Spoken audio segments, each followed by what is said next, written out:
Hello guys and gals, lords and ladies, saints and sinners of every kind. Welcome to Rise of Jerusalem, and today we have awesomeness. We have two of my buddies from college here, Andrew and James. So we just went for, I just went for a run. They just came back from the gym. We did not just run to make ourselves sweaty to look cool for the video. We actually went for a run. And we're going to talk about running and training your body, and I feel really tall. Training your body. There you go. And good. Thank you. Training your body, making sure that just how is training your body important, and how does it relate to the spiritual life? So these guys were actually saying, Andrew, you guys were saying that y'all were talking about this on the way back to the gym. That's so weird. So why is it important to train your body? You want to go? Okay, yeah, I'll go. Yeah, I'll let you. Well, first of all, I think that we've all heard that saying, we really want to work out our muscles so that they get bigger and they get stronger. It's the same aspect to the spiritual life, same aspect to our spirits. We have to work it out, and sometimes we have to rest, and then sometimes, we got to work out. We got to build our spiritual muscle, Yeah. So. It's sort of like when you're in a relationship too, how, you got to care about yourself physically but also spiritually, because once you start giving up you talked about not just physically, but also in your fashion sense too. Yes. Yeah. Wait, fashion? Yeah, Wait, fashion. Hold up. Now I'm really interested. How does this relate to fashion? Okay, first of all, we were talking about couples, and we were talking... Dangerous topic. I know. Super dangerous topic. But seriously, okay, so I started asking myself, usually the couples that are really have a strong relationship do their best to look good. Not just for themselves. Of course, I guess that comes with that, surely, but it's in regards to their spouse. They want their spouse to feel to feel proud to have them around. All right. For instance, my parents, they try and keep up their appearances not only physically, because my mom works out all the time, but fashion-wise, keeping up to the modern day of fashion, and so they're constantly going out, just so proud to be out with each other, just proud to just be seen by people, and they actually, low-key brag about it. I'll go onto my mom's Facebook or even my dad's Facebook, and I'll see them posting photos about each other, and just expressing their pride and how much they respect. It's not just that. It's also being very, very selfless. You're appreciating. Yeah. You appreciate it. You're it's a sort of this amazing person that you think is because you're loved. You're sort of just wow, this amazing person right here that means everything to me. It's just sort of, you just kind of want to share that joy.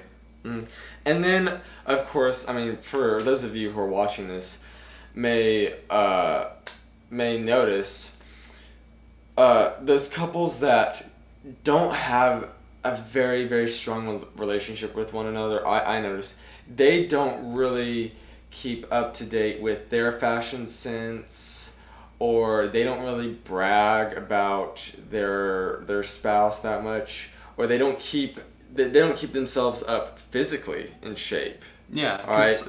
We already talked about that. Yeah. We talked about how it's sort of a domino effect, where if you stop caring about how you dress, then you stop caring about how you keep yourself physically, and then you start caring about how you keep yourself spiritually. Oh yeah, it's all a domino effect. Okay, yeah. and okay.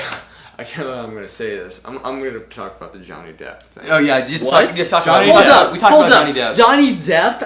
Okay. Okay. Now I'm confused. Okay. How does Johnny Depp relate? I'm genuinely interested. Okay. Anyway, so how does Johnny Depp relate? I don't see how this physically works. How this physically works?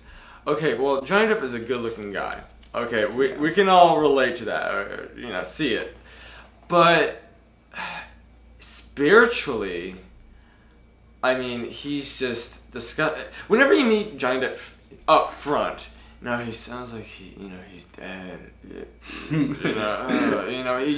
He doesn't feel good. He feels disgusting. And with that, with his weakness spiritually and just him not focusing on his spiritual aspects, the pure and goodness of the spirit, it also reflects on the body, I think.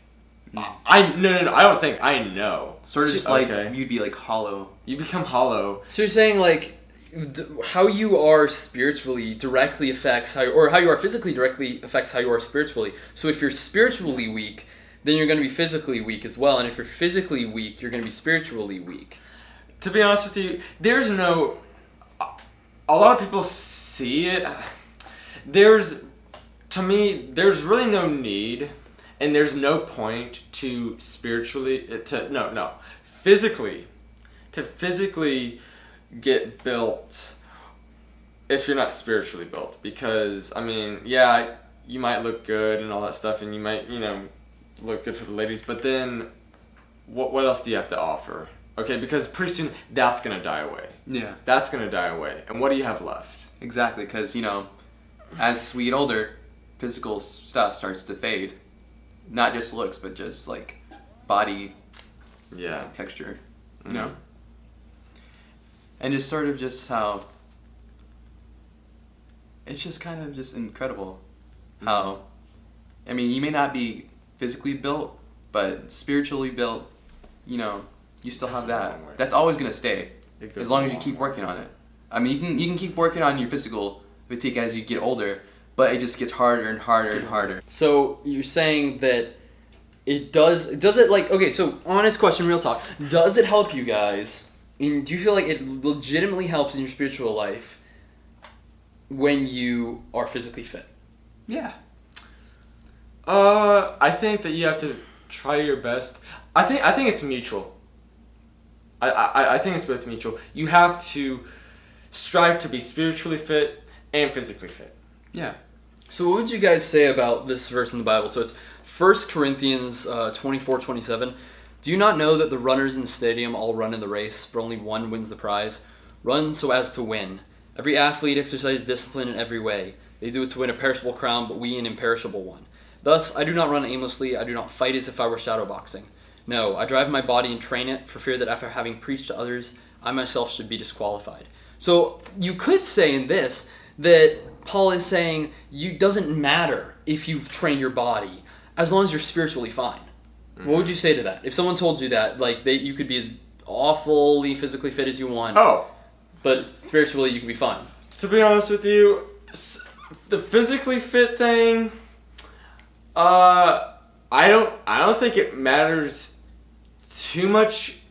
All right, it's more important to be spiritually fit. Okay. Yeah. It's more important to be spiritually fit, but when you're at it like to a fault, unhealthy. Don't make it your god. Yeah, exactly. That's because like when you're unhealthy, you sort of almost fall into glutton or sloth. Those are like two deadly sins you want to fight away by keeping physically fit. Yeah, and like all sin, it's too much of something.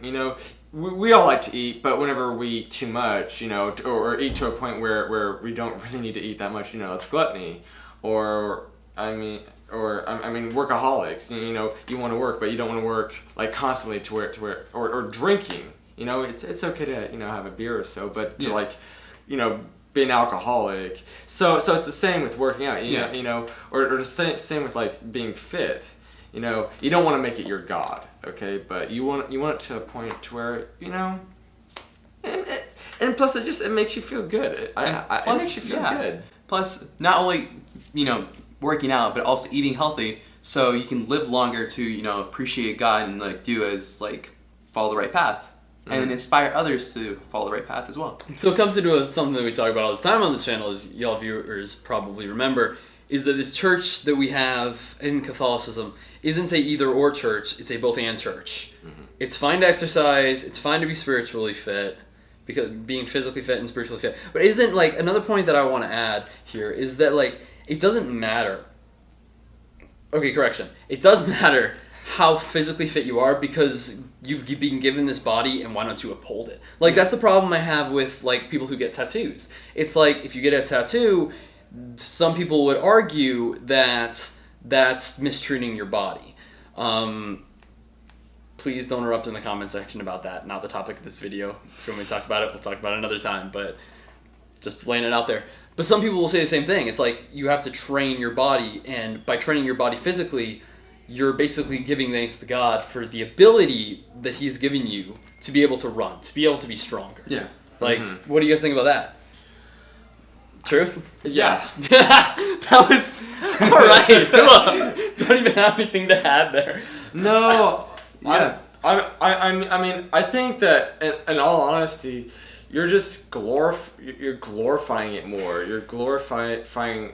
I mean, because whenever we're babies, what are we doing? What are we trying to do? You know, like, we want to move. So as we're growing up, we're building our muscle. And we don't want to just stop there. Of course, I mean, like, no. That's Wally. Yeah. Yeah. That's Wally. That didn't help anyone. Yeah. I can't believe I did this. Sort of just like using what God gave to us to make something even better, to like sort of just prove to God that, hey, I'm someone that wants to follow you and wants to become a better person, so I can be more like you. And there are different instances that just maintaining your physical, just maintaining your physical strength, or just athletics goes to. Some people need it because, you know, health wise, or in other cases, some people need it because it brings them close spiritually. I mean, there are many people who have grown closer to God because of a certain sport or a certain athletic ability, or not even an athletic ability, just like by doing something physically healthy that has just grown them to mature. You don't mature if you sit comfortably on a couch watching SpongeBob eating potato chips. That's been me, by the way. Okay, We've all been a there. great feeling, and I wish I were doing it now. Instead of recording a video. But you learn a lot more about yourself, and you learn to strive more. And to be honest with you, we don't. I mean, we want to be that potato on the couch, but yet we look out and we see other people that aren't being a potato on a couch. Yeah. And It we're pushes like, you to do better. Yeah. And we're like, you know what? I wish I was there. You can be there. I've been in that position, and you know what? In a lot of cases, I'm still in that position. But all you have to really do is just like try and make an effort. I've heard people say this so many times. I'm like, you know what? This is crap. You know, it's not. I mean, it's so hard for me, but You just got to do it every day. You just got to do the little things, right? Yeah. Actually, that's actually an episode we talked about. Guys, the video is going to pop up right here above James's head. A link to the video. Click on the video. It's going to be all about the Olympics and how Olympic athletes, all you have to do is the right thing. And as long as you do the right thing, you can win. In the same way it's our spiritual life. But more on that, click on that video. No, I'm not thirsty for YouTube views. I'm just directing you to a video that's already been done about this topic, so we're not going to finish it. Andrew, you got anything else to add, brother? No. Sweet. better. James, we good? man, it's awesome. Alright. Yeah. There's Alright. Knuckle Bump. Boom. Guys, thank you so much for watching. If you want more episodes, once again, click above James's head. We're going to have an episode link there on relativism. Or, if you want to click go, subscribe to my channel right down below to have more of this content. Watch the video I did last week on the Eucharistic Congress. We went there. It was fun. James is in it. Oh yeah, I am. James is in I'm it. the It was driver. fun. Andrew wasn't in it. I wasn't in I'm it. sorry, Andrew. We still love you, Catholics. Andrew. That was Francis. That wasn't you. Who had that Catholic swag. Anyways, guys, thank you so much for watching. Enjoy this channel. Subscribe, like, share with your friends.